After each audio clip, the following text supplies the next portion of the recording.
Good morning, students. I hope you all are safe and in good health. Once again, I welcome all the students of class 7th in history lecture. But before I start, I request you all to open your books. Today we are going to start new chapter, chapter 1. Name of the chapter is Rise and Spread of Christianity in Europe.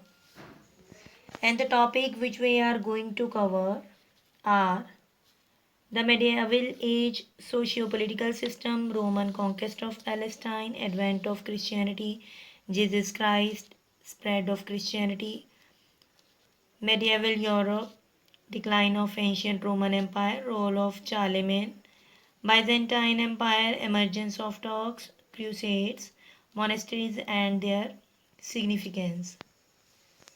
First of all, we will study about the medieval age.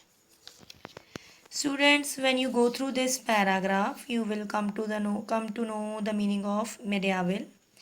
It means middle age. It is a period between ancient and modern times. In Asia and Europe, the medieval age extends roughly between CE 600 to about 6C 1500. In India, this period is divided into two parts: early medieval period and late medieval period. Student, you will have to underline this point: early medieval period and late medieval period. By c. 500, the Roman Empire in the west was destroyed as a result of invasions by barbarians. So from these lines, when you go through these lines, you will come to know about the Western Roman Empire, which was destroyed due to the attacks by barbarians. And who were barbarians? Barbarians were people who were extremely violent, cruel and uncivilized. But the Eastern Roman Empire, it was continued for 1,000 years more. So what was the condition of India at that time? About this time, Gupta Empire in India crumbled. Crumbled means began losing its power due to weak kings and Huna invasions. Prophet Muhammad founded Islam. Short question can be asked: who founded Islam? So you need to underline this: Prophet Muhammad founded Islam. The Arab civilization became more advanced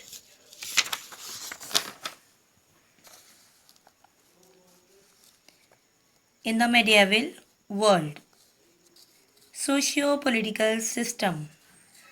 What was the social and political system in during medieval period? So there you need to remember 2 or 3 points. First, there was a decline in trade and commerce. Land was the most important form of property. Old kingdoms declined and the new kingdoms were rising. In Western Europe, the socio-economic changes were very clear, and at that time, a new system was developed. The name of this system was feudalism. So, students, what was feudalism? It was a system in which lord owns all the land while vassals and serfs farmed it.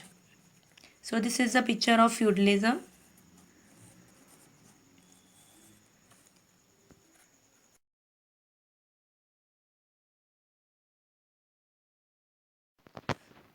So under this system, economic life was rural.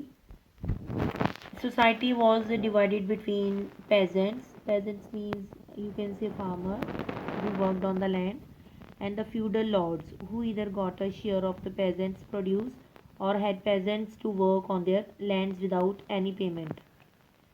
So the changes that took place in social and economic life of people were not so marked.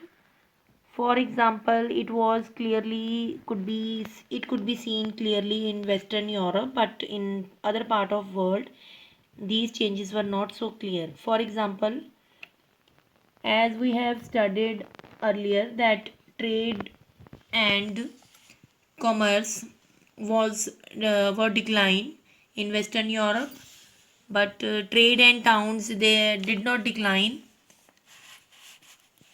in other part of the world, and the institutions which were developed during feudalism did not generally exist elsewhere. So in spite of difference, there were many similarities. What were the similarities? Similarities, this the was the exploitation of the peasantry.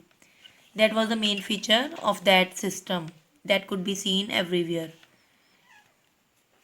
In India, zamindar and the nobility took a large portion of the peasants' produce, but in Western Europe, it took the form of serfdoms. Who were serfs? Serf, a peasant who was tied to his lord estates and could not leave without his permission. So, but the status of the Indian peasants was not same as the status of serfs. So that's all for today.